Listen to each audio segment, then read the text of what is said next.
saka ana kuka. In so ya zama ana tare, ƙauna sai ta kawar da kuka. Hange na yau ga mai suna daure ki gane zance na.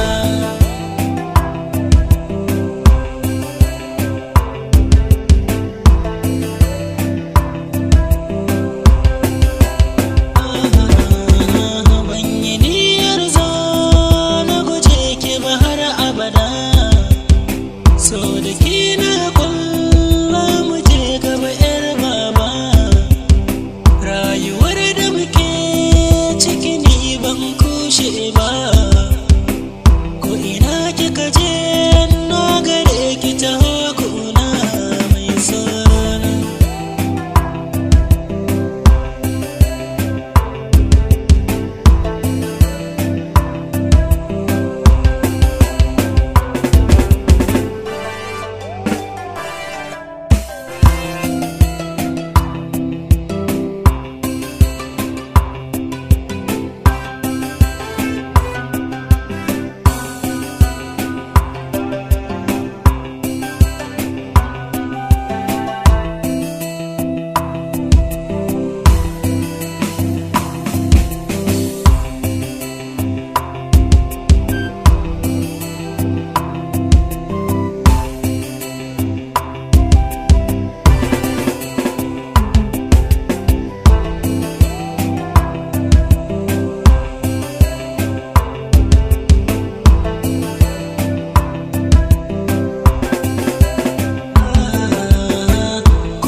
So mu zauna yardar juna da amana shi ke furta zance na. In kin kwantar da hankalinki a fada ta zaki zauna.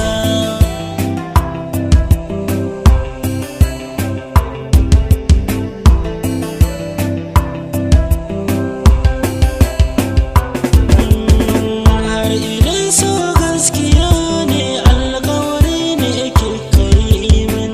So abincin zuciya ne alƙawarin ki babu ban kwana.